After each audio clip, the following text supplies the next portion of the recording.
Are you looking for an experience that will grow your teenagers' faith, increase their leadership skills, and teach them the discernment to engage with the world all around them, all while taking them on the adventure of a lifetime? I mean, who isn't looking for that? If your teenager loves fun, adventure, and wants to grow in their faith and leadership this summer, then send them to Excel's Summer Leadership Camp. Excel's Summer Leadership Camp is a 12-day experience for passionate young leaders looking to discover God's truth, to discern wisely, and live wholeheartedly.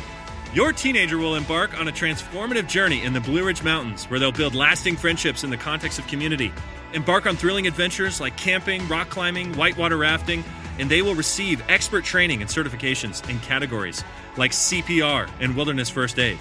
Each aspect of the camp is woven together to help them learn to discover truth, to discern wisely, and take godly action in the context of real-life situations. To learn more or begin an application, go to theexcelcamp.org. That's theexcelcamp.org. Hurry, because summer is just around the corner.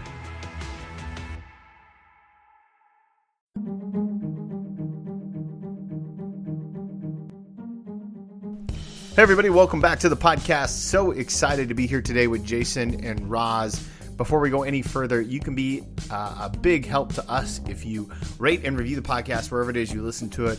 Make sure you subscribe to us on your podcast player, and that way you'll never miss a bonus episode.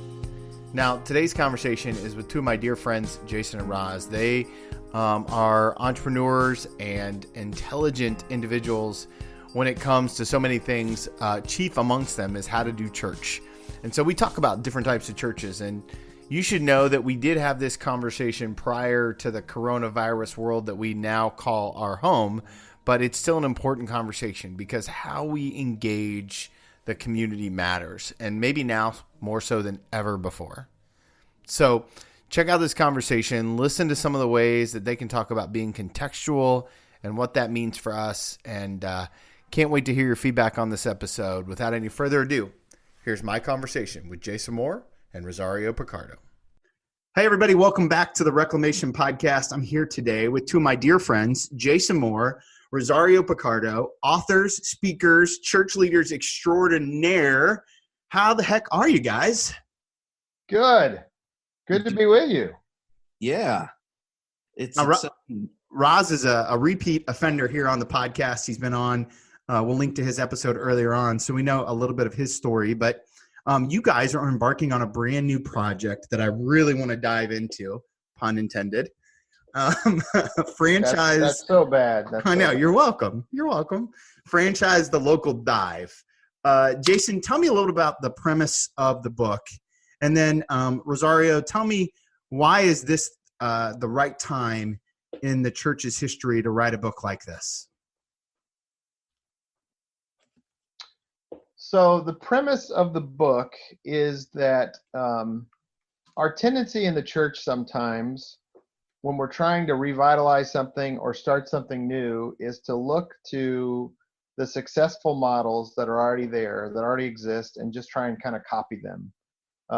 So that's one level of it, I think. Another level of it is that we see churches that are doing great things and having a lot of success, and they want to start something new, so they just take it to another city and replicate exactly what's happening where they're at, and in some cases fail miserably because they try to impose the franchise on a new place without really coming to know their local context and really getting to know the community that they're in. So the idea of the franchise, we're not saying necessarily that franchises are bad. I mean, Roz and I, and you were on staff there as well. We're on staff at one of the most well-known franchises in the United Methodist Church. And there was certainly something worth replicating there. So we're not saying franchises are bad, but we think for a franchise to really work in another setting, in another location, in another part of the city, in another town, in another state, that town or that church has to really get to know in an indigenous way who they are. So the metaphor being have that local dive mentality, keying off of sort of the franchise or the Guy Fieri's drive-ins, diners, and drives was where we originally kind of came up with this idea. We were trying to figure out what is the opposite of a franchise, and we came to that as our metaphor. Roz, why is this a good time in the church's history to have this kind of conversation? Yeah, I mean, that's a great question. I think for a variety of reasons, church planting now has gone from being a necessity to being trendy. Hmm. And so with that comes a lot of pitfalls when we think about the models that different organizations, planters, other churches use when it comes to church planting. And so a lot of it could be a copy and paste type of model that we've seen in the past. And so kind of during the church growth era of the late 80s, early 90s, it was more, hey, you could open up a building and you'll have people there. You build it, they will come. And what worked 20 years ago isn't going to work today. But it seems that we haven't moved away from the copy and paste big box model. And so with that, you can end up doing a lot of damage to communities, to the church you plant, and also might have to shift midway and realizing, hey, I don't have the money to be attractional. Right. I have the desire, and not that attractional is bad, because you have to do an element of attraction. Jesus did that. He talked about come and see, and when he did different miracles and folks came around him. But the reality is there's a movement more toward being local in a community, incarnational. And when you are thinking more of a big box franchise, the tendency is not to think about the area you're moving into, but you look at more your bottom line. And a bottom line for a franchise is we need to make more money, or we need to be profitable really quickly. And not to say that's wrong, but when that becomes a priority over the quality of your product and the customers you're trying to attract, then you have some issues there. No, that makes a lot of sense. What I really hear is that both models have a place in the market, but things are shifting to this idea of a local dive. Now, I believe that most of the people that listen to our podcast, my podcast family, so to speak, are somewhere in their 30 to 40s.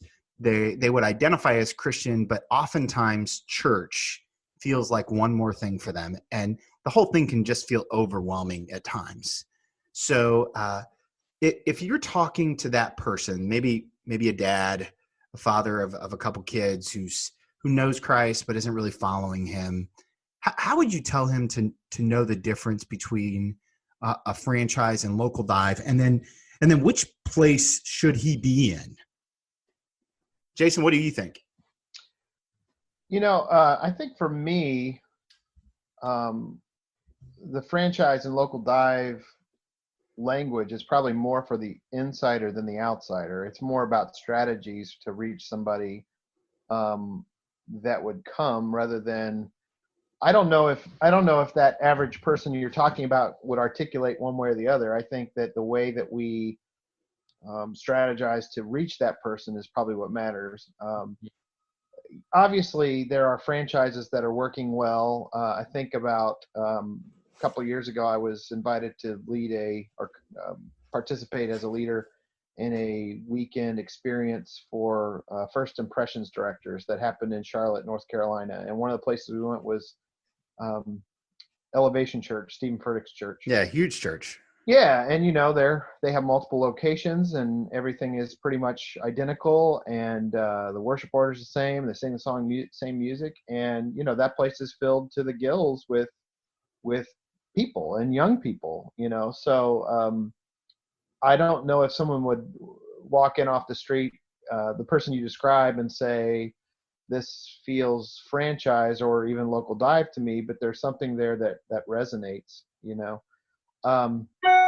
I think that what we all have in common is that we crave connection and community. And I think part of what doesn't work so much about franchise sometimes, especially in our churches that aren't thriving anymore, is that we're inwardly focused and we don't really care so much about building meaningful relationships with people on the outside. So I think that person who doesn't, maybe they wouldn't call themselves a Christian, or maybe they're just sort of hanging out at church now and then. I think that if we don't have strategies to create, one of the things about local dives that really works is, and I was just talking yesterday with Sarah Heath, who's a leader at a church in California, was talking about how when you walk in the dive, people know who you are. Like, you think about the old Cheers, where everybody knows your name. You sit down at the bar with Norm and, all those people, and when you walk in, everybody knows everybody. The sense of community is really important. And I think that if we're not intentional, we can get really wrapped up in the excellence and the consistency, and not that those things don't matter, but having our brand standards become the most important thing, and not so much the way that we reach out to people and make them feel welcome to our community.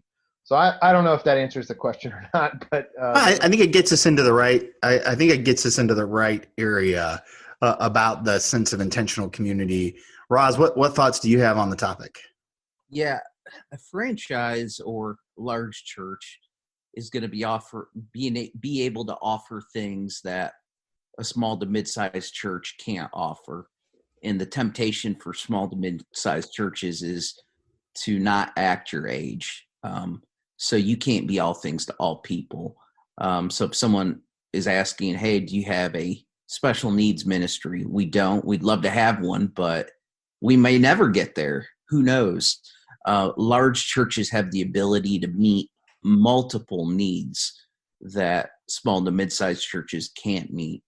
Large churches as well, if you want anonymity and you want to just kind of come in, be a part of the worship experience and duck out, you can do that. It's going to be harder to get involved and get to know people because surely alone the numbers of people walking in is going to make that difficult. So you could have that problem with small to mid-sized churches too, but there's more of an obstacle there.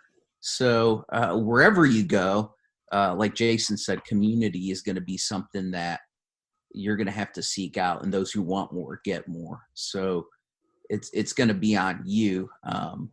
But yeah, each one has its drawbacks, and I think it really depends on how somebody's wired, the ability to be able to do that. So yeah, I think that you're. I would just add to that, and maybe even just reiterate that some people want to hide in the crowd, and that feels more comfortable. So I'm somebody that doesn't have a deep faith, but I feel comfort in that. And other people are looking for connection and looking for community. And so some people might be more attracted to the franchise because they can hide out. And I think some people are more attracted to the local dive because they're looking for something that is meaningful and I'm not anonymous. Yeah, and what I do get the sense that you guys are both strongly saying that neither one is inherently good or bad. No, right. Absolutely. Whatever is going to reach people. I mean, that's why we have a variety of churches, denominations, non-denominational. It's the multiple ways of how we can view God, and each one is going to reach people differently. Now, go ahead. Yeah. I would also just say that as I have even gotten more familiar with the book, when you start to write something, it becomes its own thing over time. I'm doing kind of some final edits right now. And what I began to realize in looking at what we wrote and what we heard from those that we interviewed and so on, is that from franchise to local dive really describes the gambit. There's a whole span that starts at franchise and goes to local dive, and you can be anywhere on that spectrum. We're not saying one is bad, the other is good, but it's just, from baby steps to adulthood, all those stages of life matter. It's not one's good and one's bad. It's just describing that whole span of what a church can be. Is there a way for local dives to be big churches too, or no? I guess how would you define a local dive versus, a maybe just that's the question. How would you define a local dive? Roz, do you want to take that? Yeah, I would say a local dive, really the priority is the people in their community, along with putting out a quality product that's going to be true to who they are. And the goal is not necessarily to make more money, and the goal isn't necessarily to mass produce things, but it's going to be the quality of what they do with keeping in mind the target of the people who they're trying to reach. And so it's going to be unapologetically local flavoring, seasoning, as we talk about in the book, versus looking at different things that may be working across the country that may not even apply to their local context and setting. Yeah, one of the things that's super impressive about the way that you guys put this book together is that you intentionally went out and spoke to a lot of different church leaders about the way they built their ministry and franchise versus local dive and all the way that looks. I guess one of the questions I have for each of you is, how has that changed the way that you looked at church? I mean, you guys are both fairly accomplished in the church world, but I would imagine taking a cross-country tour to talk to church leaders about building ministries is impactful. What's your biggest takeaway from this journey? I think for me, what is so interesting about all of it is that every successful church we've talked to has a slightly different recipe. And, it's really easy to sort of say, let's take best practices and apply them wholesale to a church. So every church, for the book, I've probably done 8 or 9, maybe even more, and extensive interviews with leaders. Every leader gave us a different nugget, and there was some overlap. There were some common things that all these churches did, but I think every church has to sort of know what its secret sauce is.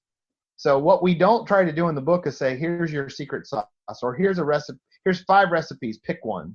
What we're trying to do is give people the right questions to ask to have the sort of success that an Adam Weber or Scott Krostick or Matt Miofsky or Sarah Heath or, whoever has.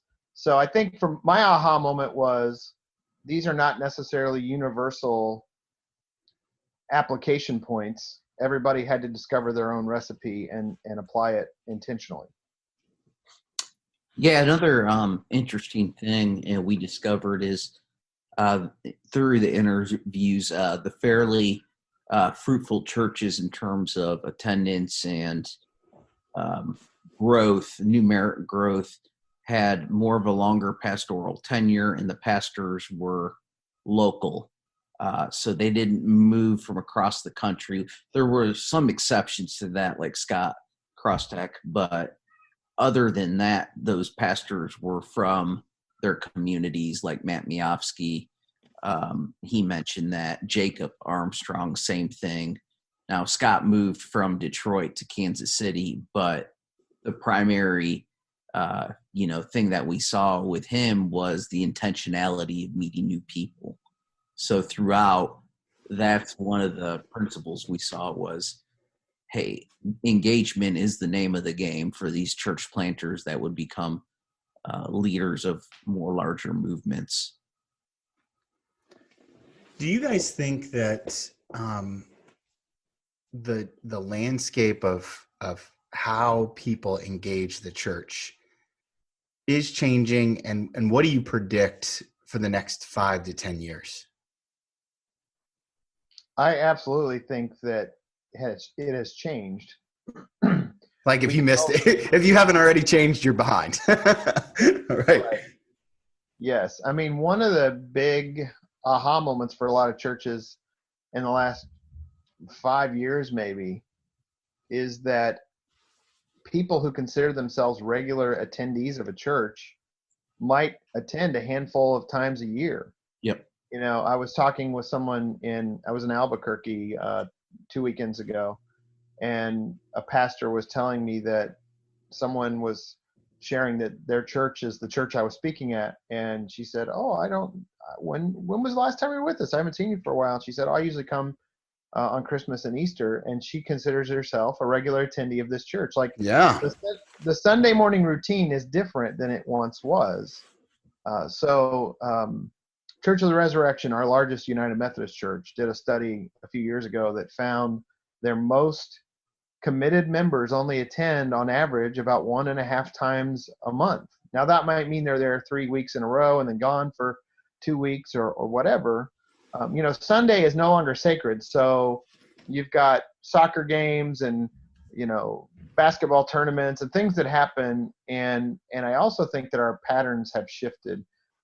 The final thing I would sort of say around this question is that we're in a world that is more connected than it's ever been, but I think we feel more isolated than we ever have before.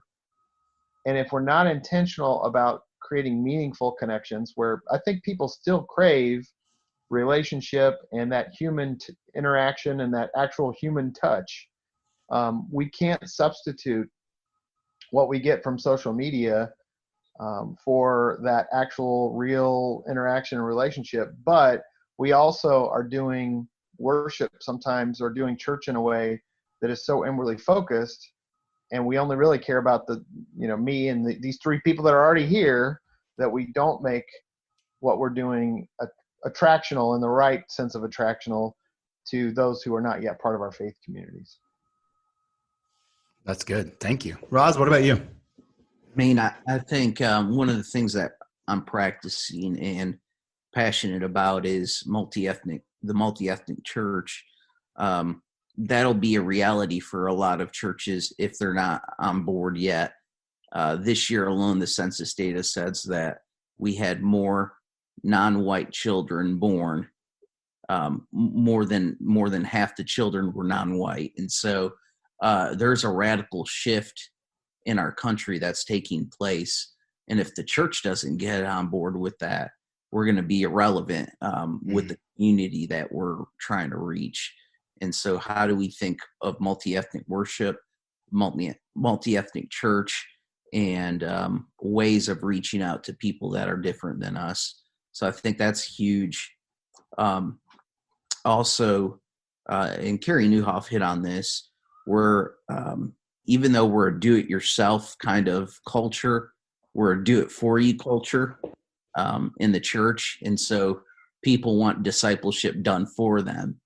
And I think we've already seen the fruit of that, let's say, with student ministry around the country that's suffering. And we've seen the fruit of it with, for instance, sports games and outings for kids that have kind of been taking over.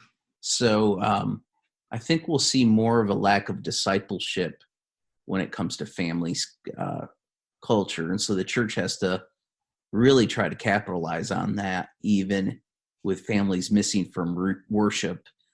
Like Jason said, you're a regular attender if you're there once a month. Some families, it's maybe once every 2 months based on sports and that kind of schedule. We can't beat them up and chastise them. So how do we reach them? So I think there'll be more of a shift to online, and a lot of folks have done this, but more online classes, Bible studies, membership classes, those things. And so it's going to be hard for pastors to figure that out. I would also just add that the online presence is something that I think people are still ignoring. Mm-hmm. I've really experienced in probably the last 2 years, as I have been out doing seminars and working with churches, a trend toward the way that the statistics seem to be working out is that people who are broadcasting their worship are actually seeing more visitors than not. And I think there's this fear that if you broadcast your worship, people will stay home and watch. Right. What seems to be happening in all the churches I'm working with that are broadcasting is they're seeing more visitors than they've seen before. And the reason I think for that is there's less vulnerability in tuning in 2 or 3 times to say, do I like what this church is doing? I think now I'm ready to walk through the doors. There's a huge level of vulnerability in walking through the doors without knowing anybody or knowing anything about the church. So I do think we have to, it's not a substitute. There is a relationship between what's happening online in our social media strategy and what happens when people walk through the door. So to be intentional about those things. Well, I'll tell you that at Restoration, the largest campus, so to speak, I use air quotes because we don't really have campuses, but our largest worshiping community together is our online community every week. You know, we'll do 60 to 80 in our traditional service, and we'll do 130 to 180 in our contemporary modern worship, and then online we'll do 150 to 250. Like, I mean, it's astronomical. And so if you're going to invest your resources into places where the people are, and then that begs a big question of how do we engage that next level kind of online stuff. One other thing I think that's so important that a lot of churches aren't doing, but I think need to start to think about. Last fall I visited a conference I'm speaking at this year called That Church Conference. And it's a great kind of ecumenical conference about church communications and so on. And one of the things that they talked about there is repurposing your content for a digital audience. So there were some folks there from North Point talking about how the sermons that Andy Stanley preaches are viewed thousands and thousands, tens of thousands more times than people come to worship, and that they take that and break it up into bite-sized segments that people can watch, as they're sitting on the bus or on the subway or, between meetings or whatever.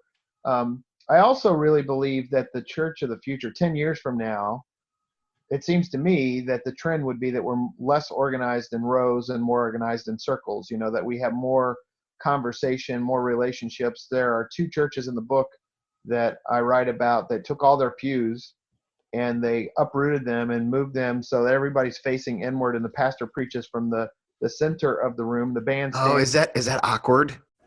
I think you're on mute. Workday starting to sound the same? I think you're on mute. Find something that sounds better for your career on LinkedIn. With LinkedIn Job Collections, you can browse curated collections by relevant industries and benefits, like flex PTO or hybrid workplaces, so you can find the right job for you. Get started at linkedin.com/jobs. Finding where you fit. LinkedIn knows how. They said that I actually visited one of them. I thought it would be, and my wife, who's an introvert, I thought she was going to absolutely hate it, but it's done in such an authentic way that it feels really comfortable. It feels more like sitting around at someone's house and having Bible study together and really asking questions and digging deep. This pastor, Brent Ross, who's in the book, says, I don't want to be the sage from the stage.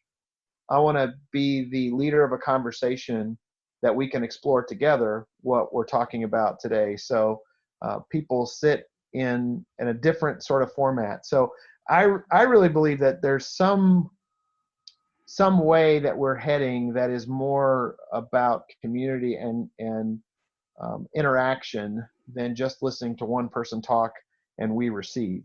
I think that doesn't go away, but I think that the more intentional we are about engaging people so that it's more of a dialogue than a monologue is part of the future of where we're headed. Roz, what do you think about where we're headed? I mean, one of the interesting things about this conversation about digital and all this stuff is that that feels very franchisey to me. Mm-hmm. But how do you put that in perspective, considering all the things that we're talking about with the local dive aspect? Yeah, I think it's how you use the tool. Local dive still market, and it's just their content's going to look differently when they market, when they try to reach their customers through social media, their website. It's just part of their method. It's not their only part. It's not their only method. It's just part of it. And so we have to just think of creative ways to get our message out, be able to interact with people. Engagement's the name of the game, ultimately. And it might not mean people walking through the doors of our church, but it might mean for us to be in their living room or in their pockets, as much as that would pain a lot of pastors because some, spend a lot of time. They go to seminary, and the thought of, hey, this is what it look like in the future. I spent all that money on education. About it, with higher education, that's the reality too. You have professors that have studied their whole life. They got PhDs, and now they're teaching online, and they're getting an online lecture that's being uploaded. Now we haven't hit that moment yet where we're just exclusively online, but it could be that too, where your congregation is all online virtual. So I could see something like that taking place where you eliminate the overhead, but then there's that lack of community too. So how do you gather together? So Perry Noble's church, for instance, they launched online, Second Chance Church, and they launched online, and they were probably online for a year before they ever met for a worship service all together, physically in person. Wow. So I think it's going to look different shapes, but being in a post-denominational, post-Christendom culture, it's going to open up a lot of different opportunities. Do you think that mainline denominations are all but gone? Yeah, I think we see evidence of that just by the sheer numbers of decline. People don't like the hierarchy because they don't understand it. They like more of that organic, non-authoritative approach. Don't tell anybody, but I don't understand it either. And I'm in one. Yeah, it's hard to figure out because, in our case, the United Methodist Church, when you tell a business person, hey, we gather several hundred people together in a room every 4 years to make decisions, doesn't make any sense to them. Yeah. So, I think you'll see even the decline in a lot of mainline denominations. You'll see more people gravitating to non-denominational. With that, though, comes issues too, because you see the lack of accountability, more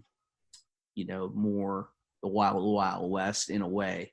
And we see some abuses that have come up recently, Bill Hybels, and then the other Chicago church recently that experienced the same thing. So here you have non-denominational churches. They have a board, but the pastor becomes larger than the board, sure, and now paying the price for it. So yeah, we certainly do live in the tension of all that, don't we? Of connection and in our individual identities. Jason, what were you going to say? I was just going to say, I agree, and it pains me because I do a lot of work in the United Methodist Church all over the denomination. But one of the things we talk about in the book is the contrast of a franchise and the food truck, which is basically a local dive. The food truck, if the recipe isn't selling, you tweak it right on the spot. You don't have to, there's not a huge rudder you have to turn, or a lot of people that have to make decisions about, hey, or we're not selling anything here, let's move the truck and go down the road. The problem is that with the denominational structure and the way that General Conference works and delegates and everybody duking things out and legislation and so on and so forth, by the time you recognize there's a problem and you need to change it, there's so many steps you have to go through to actually make the change happen. It's difficult to react in enough time to really make a difference. So and to use your metaphor, right? Like the problem is we're asking franchisees owners to make votes about the franchise. Yeah. And so it's inherently cumbersome from the jump because, hey, we probably should talk about how to redefine pastor compensation in the Methodist Church, but you're asking a room full of pastors who are probably scared to death of the conversation. Yeah. Well, I just read an article, not to get political, but I just read an article about Ted Cruz is put forth a bill to vote about term limits for senators. Now, what do you think the senators are going to do? Right. To vote? Are we going to take term limits? Probably not. Probably not. And in our denomination, there's this guaranteed appointment system, and If you have to vote, hey, should we have guaranteed appointments or not? Well, how do you think that's going to go? I personally, I don't feel like guaranteed appointments are a good thing for many of our churches, because you have people that can kind of phone it in and not really do their full share of work and still have an appointment no matter what, so. Yeah, I think that what you guys are raising in this book is conversations that every person needs to have as they come to Christ, right? As they begin to continue their walk with Christ, where can they engage a community, and what community do they need in the season of life that they're in to follow Christ? So what I do appreciate about what you guys are putting out is this idea that there is something out there for you. That could be a franchise. It very well could be a big church, and in South Dayton, where we have several of them that are great churches, and I know they're pastors and they're great men of God, and they're preaching the gospel, and they're bringing in a couple thousand a week, and then, but you may also be at a place where you need a local dive. How do you guys tell someone who's sitting in a church and they've been there for a while, and maybe it's time to change from one to the other? How do you know when it's time to change churches? Well, before I answer that, just to piggyback on what you're saying, I know when people come and visit our church, for instance, it might not be a fit, right? And so I do mention churches. I mention your church, some other churches that they can check out, and then larger ones, because they may be looking for something we can't give them, which is fine. I can't give them a lobby I could give them a lobby being in a movie theater, but a cafe and a lobby and a playground, and a play area and all that. I mean, you're not giving them stained glass windows. Yeah. So it really varies. But your question was, I got going. What was it? No, it's okay. The question was, how do you know when it's time to leave a church? Like maybe you're in one and it's time to move to the other. How do you know? Yeah, are you talking as a leader or for the lay person, the person who's been sitting in there and maybe they grew up in this church, maybe they walked in, this was the first church down the street. How do you know when it's time to go to the next level, when you need more engagement? How do you know that? Yeah, I'm going to let the layperson answer that. Yeah, I would say, the focus of the book, or who we wrote the book for, probably isn't that layperson having that. Yeah, of course, yeah. It's certainly more for the leader and trying to say, again, how do you build the right systems? My response to that would be that if you don't feel excited to get up on Sunday morning, if you don't feel challenged, if the worship doesn't speak to you, whether it's a franchise or a local dive, if you feel no connection at your church, I think it's time to try something else. And again, I don't know that it matters if you end up at an elevation church or you end up at a Normal Heights, which is that church with the pews facing the center. Whatever, one of the things I've been talking about more recently is trying to get rid of the monikers that we put on these things, traditional and contemporary. I really don't like those terms all that much. I like to think about, how do we create resonant worship that resonates? There are things about traditional worship that resonate still in our culture today. I think some of those creeds, some of those prayers we pray, some of the liturgy still resonates. But I also think that things are part of our non-traditional experience. The music, creativity, media, also resonates. So what might it look like to create worship that resonates? And I think for your average person that's like, I'm not getting anything out of this church, the reality probably is that whatever is happening in worship or within that community isn't resonating with them. So it's not necessarily about style so much as it is how you're carrying out the gospel. How are you making people feel connected to it, both through worship and through intentional hospitality and building community? I also think it's what you put in. You might not get something out of it if you don't put something into it. So how do you prepare your heart regardless of what happens in worship? A lot of it is not going to be your affinity. If, let's say, you prefer, and, we hate the terms, but man, if you prefer the organ and that's your jam and that's how you experience God, and you don't have an affinity toward, maybe an electric guitar or whatever, it's finding where you need to be in that respect, but also challenging yourself to get out of your comfort zone too, because you could have the greatest worship experience and still not get off your butt and do anything. Be motivated to be engaged in service and in mission and those things. And then you may think the problem lies with the worship or with the pastor instead of looking at yourself.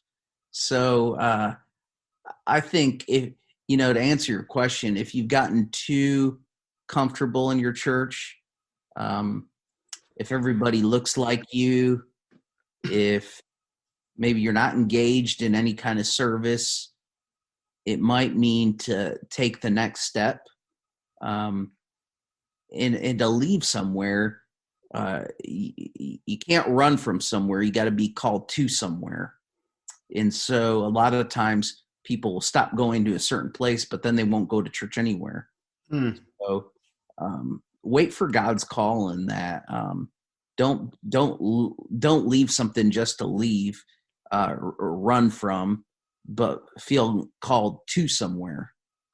And so, yeah. I love that. Guys, thank you so much for the time today. Where can people go to pick up the book? When does the book become available? Give me all the details.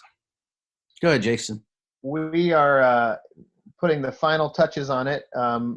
We were about 98% finished with the edit, and some things were brought to our attention. So I have put together a couple more interviews. So we're not 100% sure when it comes out. Right now, pre-order is scheduled for the end of March, with an April 1st, I think, is when they were sending it to the printer, if I understand correctly. That may be affected because we're doing a week of some additional collection of stories. We are in the process of putting together franchise to dive, franchise the letter 2 dive.com, which will be a website that will give you information about the book. Roz and I have been traveling all over the country doing on-camera interviews with pastors that are doing amazing things. So I think this weekend I will be doing our 8th interview, and we've got some more lined up with some incredible leaders. So it's going to be franchise to local dive road trip is what that series will be called, and most of them are 20 to 30 minute interviews, and they'll have lots of good nuggets for you to learn in addition to the material in the book. That's awesome. And where can we hook up with you guys on social media individually? You can reach me. Facebook is my best platform, but facebook.com/Midnight Oil Productions. I'm also on Instagram at Midnight Oil or Midnight Oil Productions. And don't try and follow me on Twitter. I'm not much of a tweeter, but it's all right. At Midnight Oil PROD on Twitter. Roz, what about you, man? Facebook /rev.roz. And then on Instagram, I think it's the same thing. Let me check. I can't even remember. I'm crazy like that. Yeah. And then you can go to my webpage, rosariopicardo.com as well. Great. And so the last question I always love to ask people before we get off the conversation here is if you could go back and give yourself one piece of advice, what would it be? Now I'm going to send you guys to the same place. You guys will be at different stages, but if you could go back to your very first church job, you guys have both worked in churches for a long time. If you could go back to your very first church job, whatever the role was, wherever it was in the world, what's one piece of advice you would give young Jason and young Roz?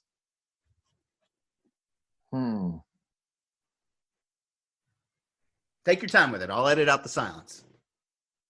I think for me, it would be enjoy the season you're in, because sometimes we're always thinking tomorrow's going to be better, or we don't realize how good it is compared to how it may become down the road. Sometimes seasons of ministry are fun and everything is great.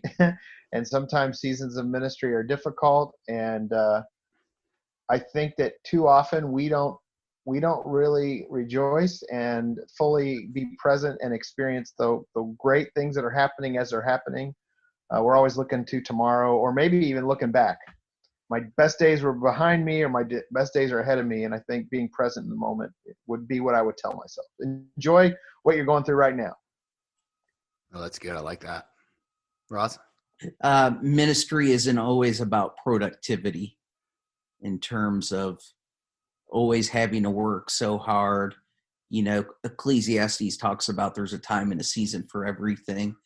And a lot of times, even when we think, hey, we're planting something and we're getting the land ready, if you will, and we till it and we put seeds in, you don't go out a day later and expect growth. It takes time. And so I think in my younger days, I wanted to see results quickly. So what I would have told myself was to chill out. That's the advice. Chill out. Chill out. I love it. I love it. And I love you guys. So hey, thank you, love you, man.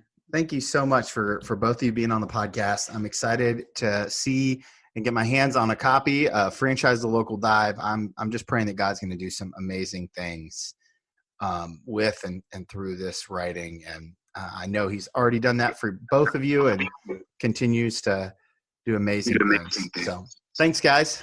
Thanks, Tony. Thanks, bud.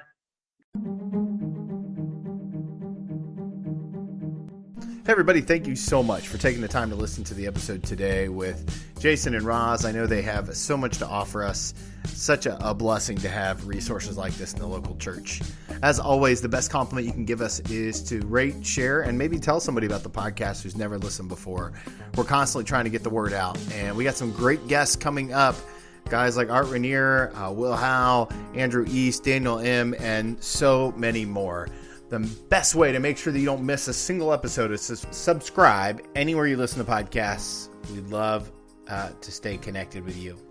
Our goal, as always, is to help people connect with good practices for faith and life.